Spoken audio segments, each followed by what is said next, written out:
Cricket भले ही England से निकला हो, पर उसके भक्त और भगवान भी अब भारत में रहते हैं। भद्रलोक यानी जेंटलमैन्स गेम कहे जाने वाले इस खेल में ग्लैमर का तड़का लगा और इसकी लोकप्रियता अगले लेवल पर चली गई। क्रिकेट और ग्लैमर के इस रिश्ते को हिंदी के सुप्रसिद्ध साहित्यकार मुंशी प्रेमचंद ने करीब 90 साल पहले ही पहचान लिया था और इस पर कहानी लिखी। कथा कहानी किस्सा में आज सुनिए मुंशी प्रेमचंद की कहानी क्रिकेट मैच।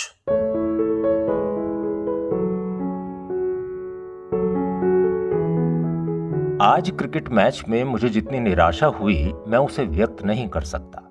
हमारी टीम दुश्मनों से कहीं ज्यादा मजबूत थी, मगर हमें हार हुई और वे लोग जीत का डंका बजाते हुए ट्रॉफी उड़ा ले गए। क्यों? सिर्फ इसलिए कि हमारे यहाँ नेतृत्व के लिए योग्यता शर्त नहीं। हम नेतृत्व के लिए धन दौलत जरूरी समझते हैं। हिज हाइनेस कप्तान चुने गए। क्रिकेट बोर्ड का फैसला सबको मानना पड़ा, मगर कितने दिलों में आग लगी, कितने लोगों ने हुक्म हाकिम समझकर इस फैसले को मंजूर किया, ये खेलने वालों से पूछिए। और जहां सिर्फ मुंह देखा जाए वहां उमंग कहां, जोश कहां, संकल्प कहां, खून की आखिरी बूंद गिरा देने का उत्साह कहां। हम खेले और जाहिरा दिल लगाकर खेले, मगर यह सच्चाई के लिए जान देने वालों की फौज न थी। खेल में किसी का दिल न था। मैं स्टेशन पर खड़ा अपने तीसरे दर्जे के टिकट लेने के फिक्र में था कि एक युवती ने, जो अभी कार से उतरी थी, आगे बढ़कर मुझसे हाथ मिलाया और बोली, आप भी तो इसी गाड़ी से चल रहे हैं मिस्टर जफर? मुझे हैरत हुई, ये लड़की कौन है और उससे मेरा नाम क्यों कर मालूम हो गया। मुझे एक पल के लिए सकता सा हो गया कि जैसे शिष्टाचार और अच्छे आचरण की सब बातें दिमाग से गायब हो गई हों। सौंदर्य में एक ऐसी शान होती है जो बड़ों बड़ों का सिर झुका देती है। मुझे अपनी तुच्छता की ऐसी अनुभूति कभी न हुई थी। मैंने निजाम हैदराबाद से, हिज एक्सीलेंसी वाइसरॉय से, महाराजा मैसूर से हाथ मिलाया है, उनके साथ बैठकर खाना खाया है, मगर ये कमजोरी मुझ पर कभी न छाई थी। बस यही जी चाहता था कि अपनी पलकों से उसके पांव चूम लो। ये वो सलोनापन न था जिस पर हम जान देते हैं, न वो नजाकत जिसकी कभी लोग कस्में खाते हैं। उस जगह बुद्धि की कांति थी, गंभीरता थी, गरिमा थी, उमंग थी और थी आत्म अभिव्यक्ति की निसंकोच लालसा। मैंने सवाल भरे अंदाज में कहा, जी हाँ। ये कैसे पूछूं कि मेरी आपसे भेंट कब हुई? उसकी बेतकल्लुफी कह रही थी कि वो मुझसे परिचित है, मैं बेगाना कैसे बनूं? इसी सिलसिले में मैंने अपने मर्द होने का फर्ज अदा कर दिया। मेरे लिए कोई खिदमत? उसने मुस्कुराकर कहा, जी हाँ, आपसे बहुत काम लूंगी। चलिए अंदर वेटिंग रूम में बैठें। लखनऊ जा रहे होंगे? मैं भी वहीं चल रही हूँ। वेटिंग रूम में आकर उसने मुझे आराम कुर्सी पर बैठाया और खुद एक मामूली कुर्सी पर बैठकर सिगरेट केस मेरी तरफ बढ़ाती हुई बोली, आज तो आपकी बॉलिंग बड़ी भयानक थी, वरना हम लोग पूरी इनिंग से हारते। मेरा ताज्जुब और बढ़ा, इस सुंदरी को क्या क्रिकेट से भी शौक है? मुझे उसके सामने आराम कुर्सी पर बैठते झिझक हो रही थी। ऐसी बदतमीजी मैंने कभी नहीं की थी। ध्यान उसी की तरफ लगा था। तबीयत में कुछ घुटन सी हो रही थी। रगों में वो तेजी और तबीयत में गुलाबी नशा न था जो ऐसे मौके पर स्वभावतः मुझ पर छा जाना चाहिए था। मैंने पूछा, क्या आप वहीं तशरीफ रखती थीं? उसने अपना सिगरेट जलाते हुए कहा, जी हाँ, शुरू से आखिर तक। मुझे तो सिर्फ आपका खेल जचा, और लोग तो कुछ बेदिल से हो रहे थे और मैं उसके राज को समझ रही हूं। हमारे यहाँ लोगों में सही आदमियों को सही जगह पर रखने का मादा ही नहीं है। जैसे इस राजनीतिक पस्ती ने हमारे सभी गुणों को कुचल डाला हो। जिसके पास धन है उसे हर चीज का अधिकार है। वो किसी ज्ञान विज्ञान के साहित्यिक सामाजिक जलसे का सभापति हो सकता है, इसकी योग्यता उसमें हो या ना हो। नई इमारतों का उद्घाटन उसके हाथों कराया जाता है, बुनियादें उसके हाथ रखवाई जाती हैं, सांस्कृतिक आंदोलनों का नेतृत्व उसे दिया जाता है। वो कन्वोकेशन के भाषण पढ़ेगा, लड़कों को इनाम बांटेगा। ये सब हमारी दास मनोवृत्ति का प्रसाद है। कोई ताज्जुब नहीं कि हम इतने नीच और गिरे हुए हैं। जहां हुक्म और अख्तियार का मामला है वहां तो खैर मजबूरी है, हमें लोगों के पैर चूमने ही पड़ते हैं, मगर जहां हम अपने स्वतंत्र विचार और स्वतंत्र आचरण से काम ले सकते हैं वहां भी हमारी जी हुजूरी की आदत हमारा गला नहीं छोड़ती। इस टीम का कप्तान आपको होना चाहिए था, तब देखते दुश्मन क्यों बाजी ले जाता। महाराजा साहब में इस टीम का कप्तान बनने की इतनी ही योग्यता है जितनी आप में असेंबली का सभापति बनने की या मुझ में सिनेमा एक्टिंग की। बिल्कुल वही भाव जो मेरे दिल में थे, मगर उसकी जुबान से निकलकर इतने असरदार और कितने आंख खोलने वाले हो गए थे। मैंने कहा, आप ठीक कहती हैं, सचमुच ये हमारी कमजोरी है। वो बोली, आपको इस टीम में शरीक नहीं होना चाहिए था। मैंने कहा, मैं मजबूर था। इस सुंदरी का नाम मिस हेलन मुखर्जी है, अभी इंग्लैंड से आ रही है। यही क्रिकेट मैच देखने के लिए बंबई उतर गई थी। इंग्लैंड में उसने डॉक्टरी की शिक्षा प्राप्त की है और जनता की सेवा उसके जीवन का लक्ष्य है। वहां उसने एक अखबार में मेरी तस्वीर देखी थी और मेरा जिक्र भी पढ़ा था। तब से वो मेरे लिए अच्छा ख्याल रखती है। यहाँ मुझे खेलते देखकर वो और भी प्रभावित हुई। उसका इरादा है कि हिंदुस्तान की एक नई टीम तैयार की जाए और उसमें वही लोग लिए जाएं जो राष्ट्र का प्रतिनिधित्व करने के अधिकारी हैं। उसका प्रस्ताव है कि मैं इस टीम का कप्तान बनाया जाऊं। इसी इरादे से वो सारे हिंदुस्तान का दौरा करना चाहती है। उसके स्वर्गीय पिता डॉक्टर एन मुखर्जी ने बहुत संपत्ति छोड़ी है और वो उसकी संपूर्ण उत्तराधिकारिणी है। उसके प्रस्ताव सुनकर मेरा सिर आसमान में उड़ने लगा। मेरी जिंदगी का सुनहरा सपना इतने अप्रत्याशित ढंग से वास्तविकता का रूप ले सकेगा, ये कौन सोच सकता था।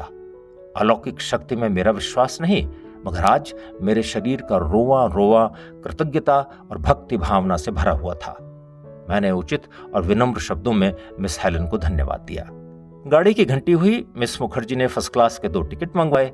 मैं विरोध न कर सका। उसने मेरा लगेज उठवाया, मेरा हैट खुद हाथ में उठा लिया और बेधड़क एक कमरे में जा बैठी और उसने मुझे भी अंदर बुला लिया। उसका खानसामा 3रे दर्जे में बैठा। मेरी क्रिया शक्ति जैसे खो गई थी। मैं भगवान जाने क्यों इन सब मामलों में उसे अगुवाई करने देता था जो पुरुष होने के नाते मेरे अधिकार की चीज थी। शायद उसके रूप, उसकी बौद्धिक गरिमा, उसकी उदारता ने मुझ पर रौब डाल दिया था कि जैसे उसने कामरूप की जादूगरनियों की तरह मुझे भीड़ बना लिया हो और मेरी अपनी इच्छा शक्ति लुप्त हो गई हो। इतनी ही देर में मेरा अस्तित्व उसकी इच्छा में खो गया था। मेरे स्वाभिमान की मांग थी कि मैं उसे अपने लिए फर्स्ट क्लास का टिकट न मंगवाने देता और 3रे ही दर्जे में आराम से बैठता, और अगर पहले दर्जे में बैठना था तो इतनी ही उदारता से दोनों के लिए खुद पहले दर्जे का टिकट लाता। लेकिन अभी तो मेरी क्रिया शक्ति लुप्त हो गई थी। 2 जनवरी। मैं हैरान हूं हेलन को मुझसे इतनी हमदर्दी क्यों है। ये सिर्फ दोस्ताना हमदर्दी नहीं है, इसमें मोहब्बत की सच्चाई है। दया में इतना आतिथ्य सत्कार नहीं हुआ करता। और रही मेरे गुणों की स्वीकृति, तो मैं अक्ल से इतना खाली नहीं हूं कि इस धोखे में पड़ूं। गुणों की स्वीकृति ज्यादा से ज्यादा 1 सिगरेट और 1 प्याली चाय पा सकती है। यह सेवा सत्कार तो मैं वहीं पाता हूं जहां किसी मैच में खेलने के लिए मुझे बुलाया जाता है। वहां भी इतने हार्दिक ढंग से मेरा सत्कार नहीं होता, सिर्फ रस्मी खातिरदारी बरती जाती है। उसने जैसे मेरी सुविधा और मेरे आराम के लिए अपने को समर्पित कर दिया हो। मैं तो शायद अपनी प्रेमिका के सिवा और किसी के हाथ इस हार्दिकता का बर्ताव न कर सकता। याद रहे, मैंने प्रेमिका कहा है, पत्नी नहीं कहा। पत्नी की हम खातिरदारी नहीं करते, उससे तो खातिरदारी करवाना ही हमारा स्वभाव हो गया है, और शायद सच्चाई भी यही है। मगर फिलहाल तो मैं इन दोनों नेमतों में से एक का भी हाल नहीं जानता। उसके नाश्ते, डिनर, लंच में तो मैं शरीक था ही। हर स्टेशन पर वो मेवे और फल मंगवाती और मुझे आग्रहपूर्वक खिलाती। कहाँ की क्या चीज मशहूर है इसका उसे खूब पता है। मेरे दोस्तों और घर वालों के लिए उसने तरह तरह के तोहफे खरीदे, मगर हैरत यह है कि मैंने एक बार भी उसे मना नहीं किया। मना क्यों करता? मुझसे पूछकर तो लाती नहीं। जब वो एक चीज लाकर मोहब्बत के साथ मुझे भेंट करती है तो मैं कैसे इनकार करूं? खुदा जाने मैं मर्द होकर भी उसके सामने औरत की तरह शर्मीला और कम बोलने वाला हो जाता हूं कि जैसे मेरे मुंह में जुबान ही नहीं। दिन की थकान की वजह से रात भर मुझे बेचैनी रही। सर में हल्का सा दर्द था, मगर मैंने इस दर्द को बढ़ाकर कहा। अकेला होता तो शायद इस दर्द की जरा भी परवाह न करता, मगर आज उसकी मौजूदगी में मुझे उस दर्द को जाहिर करने में बड़ा मजा आ रहा था। वो मेरे सिर में तेल की मालिश करने लगी और मैं खामखा निढाल हुआ जाता था। मेरी बेचैनी के साथ उसकी परेशानी बढ़ती जाती थी। मुझसे बार बार पूछती, अब दर्द कैसा है? और मैं अनमने ढंग से कहता, अच्छा हूं। उसकी नाजुक हथेलियों के स्पर्श से मेरे प्राणों में गुदगुदी होती थी। उसका वो आकर्षक चेहरा मेरे सिर पर झुका हुआ है, उसकी गर्म सांसें मेरे माथे को चूम रही हैं और मैं गोया जन्नत के मजे ले रहा हूं। मेरे दिल में अब उस पर फतेह पाने की ख्वाहिश झकोले ले रही है। मैं चाहता हूं वो मेरे नाज उठाए। मेरी तरफ से कोई ऐसी पहल नहीं होनी चाहिए जिससे वो समझ जाए कि मैं उस पर लट्टू हो गया हूं। 24 घंटे के अंदर मेरी मन स्थिति में कैसे ये क्रांति हो जाती है। मैं क्यों कर प्रेम के प्रार्थी से प्रेम का पात्र बन जाता हूं। वो बदस्तूर उसी तल्लीनता से मेरे सिर पर हाथ रखे बैठी हुई है, तब मुझे उस पर रहम आ जाता है और मैं भी उस एहसास से बरी नहीं हूं, मगर इश्क माशूकी में जो आज लुत्फ आया उस पर आशिकी निछावर है। मोहब्बत करना गुलामी है, मोहब्बत किया जाना बादशाहत। मैंने दया दिखलाते हुए कहा, आपको मेरी वजह से बड़ी तकलीफ हुई?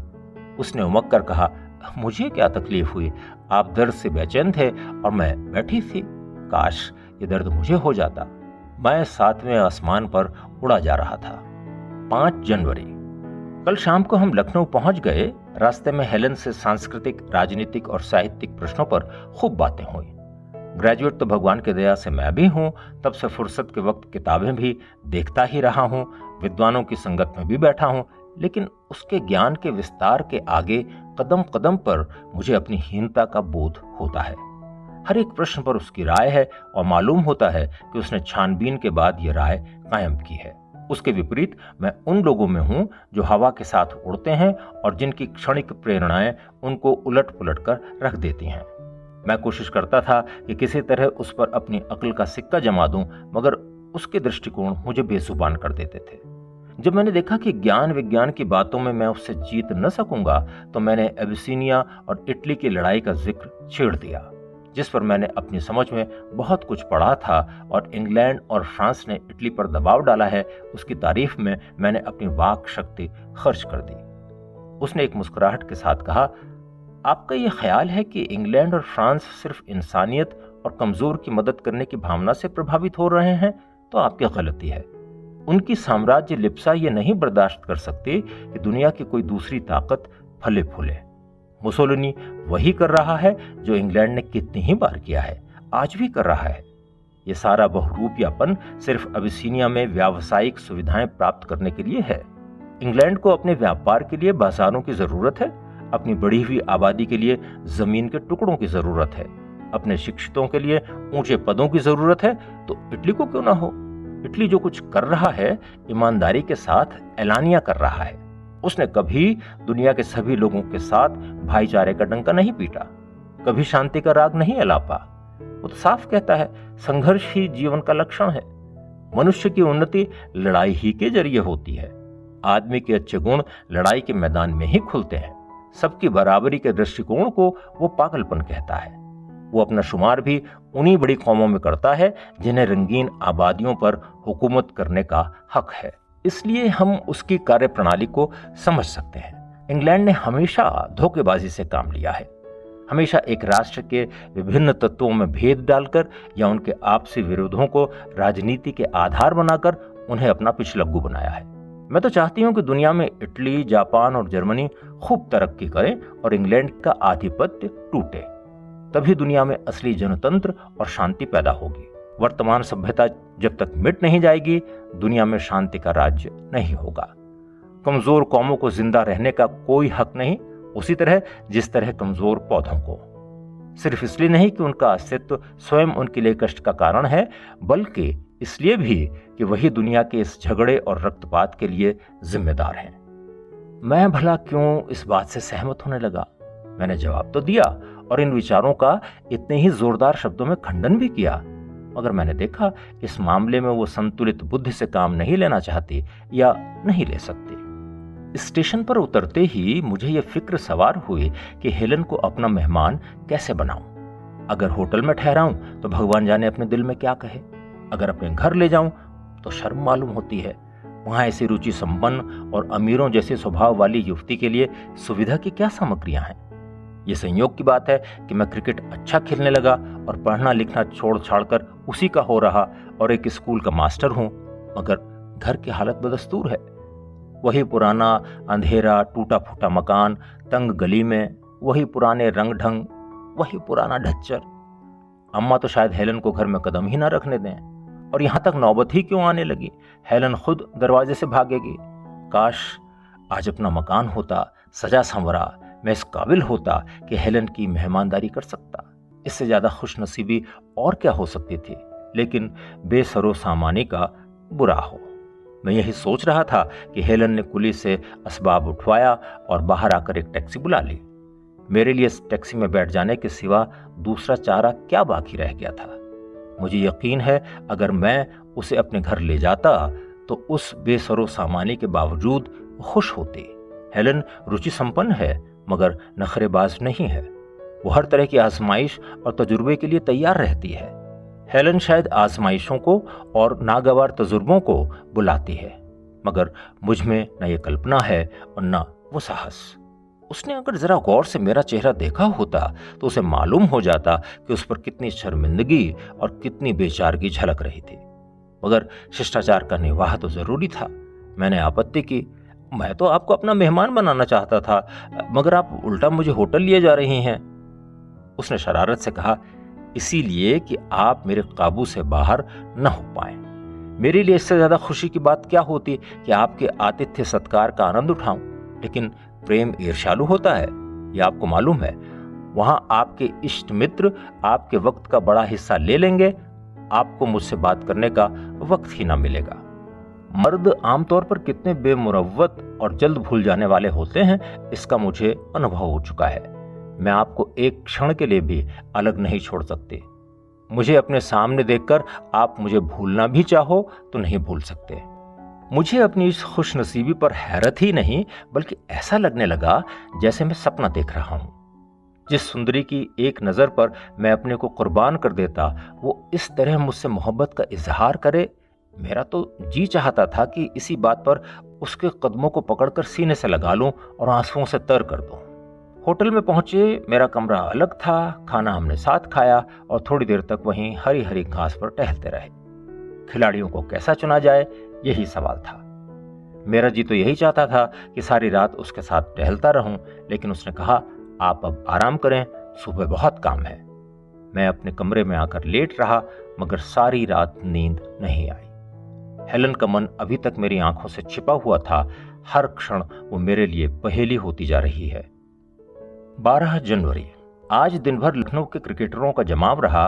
हेलन दीपक थी और पतंगे उसके इर्द गिर्द मंडरा रहे थे।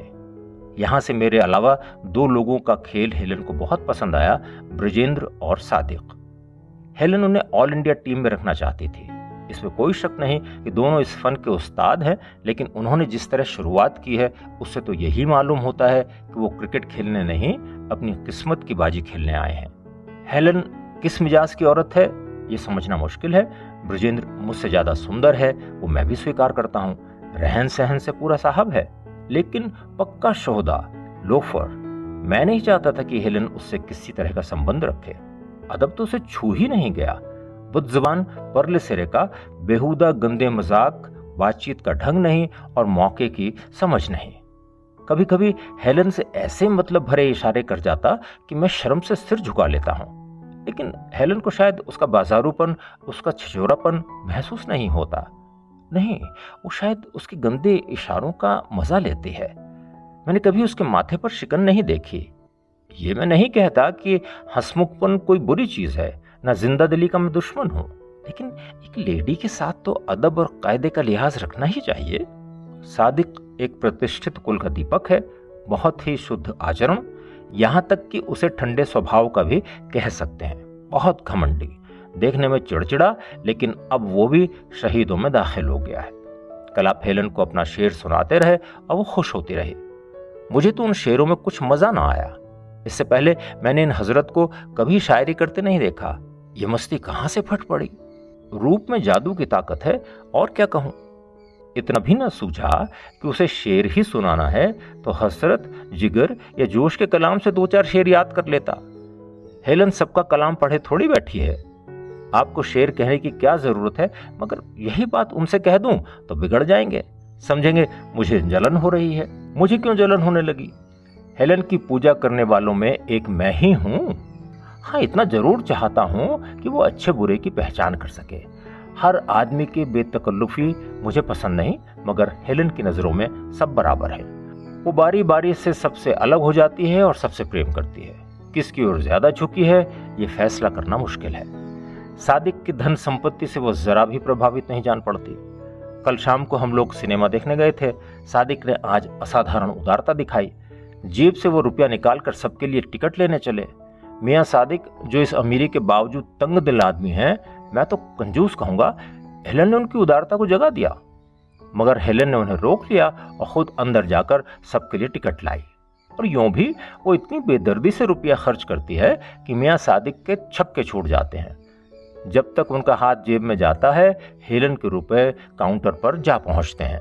कुछ भी हो, मैं तो हेलन के स्वभाव ज्ञान पर जान देता हूं। ऐसा मालूम होता है कि वो हमारी फरमाइशों का इंतजार करती रहती है और उनको पूरा करने में उसे खास मजा आता है। सादिक साहब को तो उसने एल्बम भी भेंट कर दिया, जो यूरोप के दुर्लभ चित्रों की अनुकृतियों का संग्रह है और जो उसने यूरोप की तमाम चित्रशालाओं में जाकर खुद इकट्ठा किया है। उसकी आंखें कितनी सौंदर्य प्रेमी हैं। ब्रजेंद्र शाम को जब नया सूट पहनकर आया, जो उसने अभी सिलवाया है, तो हेलन ने मुस्कुराकर कहा, देखो कहीं नजर न लग जाए तुम्हें, आज तो तुम दूसरे यूसुफ बन गए हो। ब्रजेंद्र बाग बाग हो गया। मैंने जब लय के साथ अपनी ताजा गजल सुनाई तो एक एक शेर पर वो उछल उछल पड़ी। अद्भुत काव्य मर्मज्ञ है। मुझे अपनी कविता रचना पर इतनी खुशी कभी नहीं हुई थी, मगर तारीफ जब सबका बुलवा हो जाए तो उसकी क्या कीमत। मियाँ सादिक को कभी अपनी सुंदरता का दावा नहीं हुआ। भीतरी सौंदर्य से आप जितने मालामाल हैं, बाहरी सौंदर्य में उतने ही कंगाल। मगर आज शराब के दौर में ज्यों ही उनकी आंखों में सुर्खी आई, हेलन ने प्रेम से पगे हुए स्वर में कहा, भाई तुम्हारी ये आंखें तो जिगर के पार हुई जाती हैं। और सादिक साहब उस वक्त उसके पैरों पर गिरते गिरते रुक गए। लज्जा बाधक हो गई। उनकी आंखों की ऐसी तारीफ शायद ही किसी ने की हो। मुझे कभी अपने रूप रंग चाल ढाल की तारीफ सुनने की इच्छा हुई ही नहीं। मैं जो कुछ हूं जानता हूं। मुझे अपने बारे में ये धोखा कभी नहीं हो सका कि मैं खूबसूरत हूं। जानता हूं कि हेलन का ये सब सत्कार कोई मतलब नहीं रखता, लेकिन अब मुझे भी ये बेचैनी होने लगी कि देखो मुझ पर क्या इनायत होती है। कोई बात न थी, मगर मैं बेचैन रहा। जब मैं शाम को यूनिवर्सिटी ग्राउंड से खेल की प्रैक्टिस करके आ रहा था, तो मेरे ये बिखरे हुए बाल कुछ और ज्यादा ही बिखर गए थे। उसने आसक्त नेत्रों से देखकर फौरन कहा, तुम्हारी इन बिखरी हुई जुल्फों पर निसार होने को जी चाहता है। मैं निहाल हो गया। दिल में क्या क्या तूफान उठे, कह नहीं सकता। मगर खुदा जाने क्यों हम तीनों में से एक भी उसके किसी अंदाज या रूप की प्रशंसा शब्दों में नहीं कर पाता। हमें लगता कि हमें ठीक शब्द नहीं मिलते। जो कुछ हम कह सकते हैं उससे कहीं ज्यादा प्रभावित हैं। कुछ कहने की हिम्मत ही न होती। 1 फरवरी हम दिल्ली आ गए। इस बीच में मुरादाबाद, नैनीताल, देहरादून कई जगहों के दौरे किए, मगर कहीं कोई खिलाड़ी न मिला। अलीगढ़ और दिल्ली से कई अच्छे खिलाड़ियों के मिलने की उम्मीद है, इसलिए हम लोग वहां कई दिन रहेंगे। 11 पूरी होते ही हम लोग बंबई आ जाएंगे और वहां 1 महीने प्रैक्टिस करेंगे। मार्च में ऑस्ट्रेलियन टीम यहां से रवाना होगी। तब तक वो हिंदुस्तान में सारे पहले से निश्चित मैच खेल चुकी होगी। हम उससे आखिरी मैच खेलेंगे और खुदा ने चाहा तो हिंदुस्तान की सारी शिकस्तों का बदला चुका देंगे। सादिक और ब्रजेंद्र भी हमारे साथ घूमते रहे। मैं तो न चाहता था कि ये लोग आए, मगर हेलन को शायद प्रेमियों के जमघट में मजा आता है। हम सब के सब एक ही होटल में हैं और सब हेलन के मेहमान हैं। स्टेशन पर पहुंचे तो सैकड़ों आदमी हमारा स्वागत करने के लिए मौजूद थे। कई औरतें भी थीं, लेकिन हेलन को न मालूम क्यों औरतों से आपत्ति है। उनकी संगत से भागती है, खासकर सुंदर औरतों की छाया से भी दूर रहती है।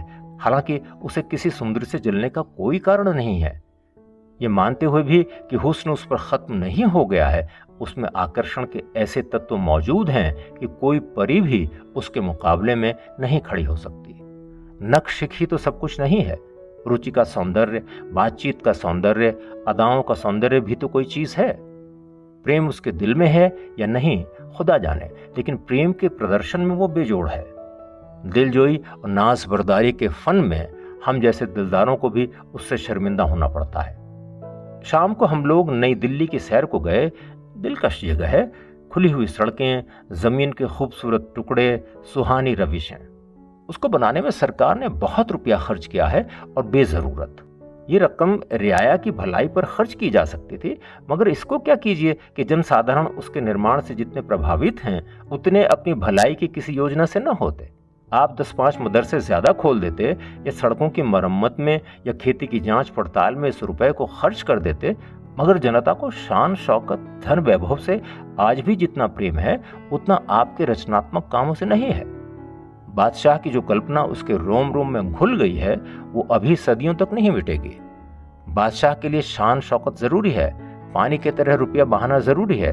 किफायत शार या कंजूस बादशाह चाहे वो एक एक पैसा प्रजा की भलाई के लिए खर्च करे, इतना लोकप्रिय नहीं हो सकता। अंग्रेज मनोविज्ञान के पंडित हैं। अंग्रेजी क्यों, हर एक बादशाह जिसने अपने बाहुबल और अपनी बुद्धि से यह स्थान प्राप्त किया है स्वभावतः मनोविज्ञान का पंडित होता है। इसके बगैर जनता पर उसे अधिकार क्यों कर प्राप्त होता। खैर, ये तो मैंने यूं ही कहा। मुझे ऐसा अंदेशा हो रहा है शायद हमारी टीम सपना ही रह जाए। अभी से हम लोगों में अनबन रहने लगी है। ब्रजेंद्र कदम कदम पर मेरा विरोध करता है। मैं आम कहूं तो वो अदबदाकर इमली कहेगा और हेलन को उससे प्रेम है। जिंदगी के कैसे कैसे मीठे सपने देखने लगा था, मगर ब्रजेंद्र, कृतघ्न स्वार्थी ब्रजेंद्र, मेरी जिंदगी तबाह किए डालता है। हम दोनों हेलन के प्रिय पात्र नहीं रह सकते, ये तय बात है। एक को मैदान से हटाना पड़ेगा। 7 फरवरी, शुक्र है दिल्ली में हमारा प्रयत्न सफल हुआ। हमारी टीम में 3 नए खिलाड़ी जुड़े, जाफर, मेहरा और अर्जुन सिंह। आज उनके कमाल देखकर ऑस्ट्रेलियन क्रिकेटरों की धाक मेरे दिल से जाती रही। तीनों गेंद फेंकते हैं। जाफर अचूक गेंद फेंकता है, मेहरा सब्र की आजमाइश करता है और अर्जुन बहुत चालाक है। तीनों दृढ़ स्वभाव के लोग हैं, निगाह के सच्चे, अथक। अगर कोई इंसाफ से पूछे तो मैं कहूंगा कि अर्जुन मुझसे बेहतर खेलता है। वो 2 बार इंग्लैंड हो आया है, अंग्रेजी रहन सहन से परिचित है और मिजाज पहचानने वाला भी अव्वल दर्जे का है। सभ्यता और अच्छे व्यवहार का पुतला। ब्रजेंद्र का रंग फीका पड़ गया। अब अर्जुन पर खास कृपा दृष्टि है और अर्जुन पर फतह पाना मेरे लिए आसान नहीं है। मुझे तो डर है कि कहीं वो मेरी राह का रोड़ा ना बन जाए। 25 फरवरी, हमारी टीम पूरी हो गई। 2 प्लेयर हमें अलीगढ़ से मिले, 3 लाहौर से और 1 अजमेर से, और कल हम बंबई आ गए।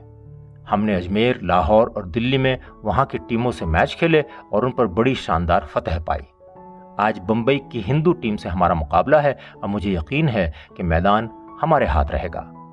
अर्जुन हमारी टीम का सबसे अच्छा खिलाड़ी है और हेलन उसकी इतनी खातिरदारी करती है, लेकिन मुझे जलन नहीं होती। इतनी खातिरदारी तो मेहमान की ही की जा सकती है। मेहमान से क्या डर। मजे की बात यह है कि हर व्यक्ति अपने को हेलन का कृपा पात्र समझता है और उससे अपने नाज उठवाता है। अगर किसी के सिर में दर्द होता है तो हेलन का फर्ज है कि वो उसकी मिजाज फुर्सी करे, उसके सिर में चंदन तक घिसकर लगा दे। मगर उसके साथ ही उसका रौब हर एक के दिल पर इतना छाया हुआ है कि उसके किसी काम की कोई आलोचना करने का साहस नहीं कर सकता। सबके सब उसकी मर्जी के गुलाम हैं। अब अगर सबके नाज उठाती है तो हुकूमत भी हर एक पर करती है।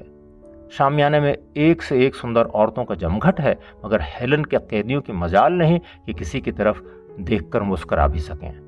हर एक के दिल पर ऐसा डर छाया रहता है जैसे वो हर जगह पर मौजूद है। अर्जुन ने एक मिस पर यूं ही एक दिन नजर डाली थी। हेलन ने ऐसी प्रलय की आंख से उसे देखा कि सरदार साहब का रंग उड़ गया। हर एक समझता है कि वो उसकी तकदीर की मालिक है और उसे अपनी तरफ से नाराज करके वो शायद जिंदा न रह सकेगा। औरों की तो मैं क्या कहूं, मैंने ही गोया अपने को उसके हाथों बेच दिया है। मुझे तो अब ऐसा लग रहा है कि मुझ में कोई ऐसी चीज खत्म हो गई है जो पहले मेरे दिल में डाह की आग से जला दिया करती थी। हेलन अब किसी से बोले, किसी से प्रेम की बातें करे, मुझे गुस्सा नहीं आता। दिल पर चोट जरूर लगती है, मगर इसका इजहार अकेले में आंसू बहाकर करने को जी चाहता है। वो स्वाभिमान कहाँ गायब हो गया कह नहीं सकता। अभी उसकी नाराजगी से दिल के टुकड़े हो गए थे कि एकाएक उसकी एक उचटती हुई सी निगाह ने या एक मुस्कुराहट ने गुदगुदी पैदा कर दी। मालूम नहीं उसमें वो कौन सी ताकत है जो इतने हौसलामंद नौजवान दिलों पर हुकूमत कर रही है। उसे बहादुरी कहूं, चालाकी और फुर्ती कहूं, हम सब जैसे उसके हाथों की कठपुतलियां हैं। हम में अपनी कोई शख्सियत, कोई हस्ती है ही नहीं। उसने अपने सौंदर्य से, अपनी बुद्धि से, अपने धन से और सबसे ज्यादा सबको समेट सकने की अपनी ताकत से हमारे दिलों पर अपना आधिपत्य जमा लिया है। 1 मार्च, कल ऑस्ट्रेलियन टीम से हमारा मैच खत्म हो गया। 50,000 से कम तमाशाइयों की भीड़ न थी। हमने पूरी इनिंग्स से उनको हराया और देवताओं की तरह पूजे गए। हम में से हर एक ने दिलोजान से काम किया और सभी यकसा तौर पर फूले हुए थे। मैच खत्म होते ही शहर वालों की तरफ से हमें एक शानदार पार्टी दी गई। ऐसी पार्टी तो शायद वायसराय के सम्मान में भी न दी जाती होगी। मैं तो तारीफों और बधाइयों के बोझ में दब गया। मैंने 44 रनों में 5 खिलाड़ियों का सफाया कर दिया था। मुझे खुद अपने भयानक गेंद फेंकने पर अचरज हो रहा था। जरूर कोई अलौकिक शक्ति हमारा साथ दे रही थी। इस भीड़ में बंबई का सौंदर्य अपनी पूरी शान और रंगीनी के साथ चमक रहा था और मुझे दावा है कि सुंदरता की दृष्टि से यह शहर जितना भाग्यशाली है, दुनिया का कोई दूसरा शहर शायद ही हो। मगर हेलन इस भीड़ में भी सबकी दृष्टियों का केंद्र बनी हुई थी। वो जालिम महज हसीन नहीं है, मीठा बोलती भी है और उसकी अदाएं भी मीठी हैं। सारे नौजवान परवानों की तरह उस पर मंडरा रहे थे। एक से एक खूबसूरत हेलन उनकी भावनाओं से खेल रही थी, उसी तरह जैसे वो हम लोगों की भावनाओं से खेला करती थी। महाराज कुमार जैसा सुंदर जवान मैंने आज तक नहीं देखा। सूरज से रौब टपकता है। उनके प्रेम ने कितनी सुंदरियों को दुख दिया है कौन जाने। मर्दाना दिलकशी का जादू सा बिखेरता चलता है। हेलन उनसे भी वैसी ही आजाद बेतकल्लुफी से मिली जैसे दूसरे हजारों नौजवानों से। उनके सौंदर्य का, उनकी दौलत का उस पर जरा भी असर न था। न जाने इतना गर्व, इतना स्वाभिमान उसमें कहां से आ गया। कभी नहीं डगमगाती, कहीं रौब में नहीं आती, कभी किसी की तरफ नहीं झुकती। वही हंसी मजाक है, वही प्रेम का प्रदर्शन। किसी के साथ कोई विशेषता नहीं, दिलजोई सबकी, मगर उसी बेपरवाही की शान के साथ। हम लोग सैर करके कोई 10 बजे रात को होटल पहुंचे तो सभी जिंदगी के नए सपने देख रहे थे। सभी के दिलों में एक धुकधुकी सी हो रही थी कि देखें अब क्या होता है। आशा और भय ने सभी के दिलों में एक तूफान सा उठा रखा था, गोया आज हर एक के जीवन की एक स्मरणीय घटना होने वाली है। अब क्या प्रोग्राम है, इसकी किसी को खबर न थी। सभी जिंदगी के सपने देख रहे थे। हर एक के दिल पर एक पागलपन सवार था। हर एक को यकीन था कि हेलन की दृष्टि उस पर है, मगर यह अंदेशा भी हर एक के दिल में था कि खुदा न खास्ता कहीं हेलन ने बेवफाई की तो ये जान उसके कदमों पर रख देगा। यहां से जिंदा घर जाना कयामत था। उसी वक्त हेलन ने मुझे अपने कमरे में बुला भेजा। जाकर देखता हूं तो सभी खिलाड़ी जमा हैं। हेलन उस वक्त अपनी शरबती बेलदार साड़ी में आंखों में चकाचौंध पैदा कर रही थी। मुझे उस पर झंझलाहट हुई। इस आम मजमे में मुझे बुलाकर कवायद करने की क्या जरूरत थी। मैं तो खास बर्ताव का अधिकारी था। मैं भूल रहा था कि शायद इसी तरह उनमें से हर एक अपने को खास बर्ताव का अधिकारी समझता हो। हेलन ने कुर्सी पर बैठते हुए कहा, दोस्तों, मैं कह नहीं सकती कि आप लोगों की कितनी कृतज्ञ हूं और आपने मेरी जिंदगी की कितनी बड़ी आरजू पूरी कर दी। आप में से किसी को मिस्टर रतनलाल की याद आती है? रतनलाल? उसे भी कोई भूल सकता है? वो जिसने पहली बार हिंदुस्तान की क्रिकेट टीम को इंग्लैंड की धरती पर अपने जौहर दिखाने का मौका दिया, जिसने अपने लाखों रुपए इस चीज की नजर किए और आखिर बार बार के पराजयों से निराश होकर वहीं इंग्लैंड में आत्महत्या कर ली। उसकी वो सूरत अब भी हमारी आंखों के सामने फिर रही है। सबने कहा, खूब अच्छी तरह, अभी बात ही क्या दिन की है। वो बोली, आज इस शानदार कामयाबी पर मैं आपको बधाई देती हूं। भगवान ने चाहा तो अगले साल हम इंग्लैंड का दौरा करेंगे। आप अभी से इस मोर्चे के लिए तैयारियां कीजिए। लुत्फ तो जब है कि हम वहां एक मैच भी ना हारें, मैदान बराबर हमारे हाथ रहे। दोस्तों, यही मेरे जीवन का लक्ष्य है। किसी लक्ष्य को पूरा करने के लिए जो काम किया जाता है उसी का नाम जिंदगी है। हमें कामयाबी वहीं होती है जहां हम अपने पूरे हौसले से काम में लगे हों। वही लक्ष्य हमारा स्वप्न हो, हमारा प्रेम हो, हमारे जीवन का केंद्र हो। हम में और इस लक्ष्य के बीच में और कोई इच्छा, कोई आरजू दीवार की तरह न खड़ी हो। माफ कीजिएगा, आपने अपने लक्ष्य के लिए जीना नहीं सीखा। आपके लिए क्रिकेट सिर्फ एक मनोरंजन है, आपको सिर्फ प्रेम नहीं। उसी तरह हमारे सैकड़ों दोस्त हैं जिनका दिल कहीं और होता है, दिमाग कहीं और वो सारी जिंदगी नाकाम रहते हैं। आपके लिए मैं ज्यादा दिलचस्पी की चीज थी, क्रिकेट तो सिर्फ मुझे खुश करने का एक जरिया था। फिर भी आप कामयाब हुए। मुल्क में आप जैसे हजारों नौजवान हैं जो अगर किसी लक्ष्य की पूर्ति के लिए जीना और मरना सीख जाएं तो चमत्कार कर दिखाएं। जाइए और वो कमाल हासिल कीजिए। मेरा रूप और मेरी रातें वासना का खिलौना बनने के लिए नहीं है। नौजवानों की आंखों को खुश करने और उनके दिलों में मस्ती पैदा करने के लिए जीना मैं शर्मनाक समझती हूं। जीवन का लक्ष्य इससे कहीं ऊंचा है। सच्ची जिंदगी वही है जहां हम अपने लिए नहीं, सबके लिए जीते हैं। हम सब सिर झुकाए सुनते रहे और झल्लाते रहे। हेलन कमरे से निकलकर कार पर जा बैठी। उसने अपनी रवानगी का इंतजाम पहले ही कर लिया था। इसके पहले कि हमारे होश हवास सही हों, हम परिस्थिति समझें, वो जा चुकी थी। हम सब हफ्ते भर तक बंबई की गलियों, होटलों, बंगलों की खाक छानते रहे। हेलन कहीं न थी और ज्यादा अफसोस ये कि उसने हमारी जिंदगी का जो आइडियल रखा वो हमारी पहुंच से ऊंचा है। हेलन के साथ हमारी जिंदगी का सारा जोश और उमंग खत्म हो गई। Cricket match. अभी आप मुंशी प्रेमचंद की 1937 में लिखी गई ये कहानी सुन रहे थे। अगर आपको आज की प्रस्तुति अच्छी लगी हो तो चैनल को लाइक करें, शेयर करें और सब्सक्राइब भी करें। जल्दी मिलते हैं एक और नई कहानी के साथ।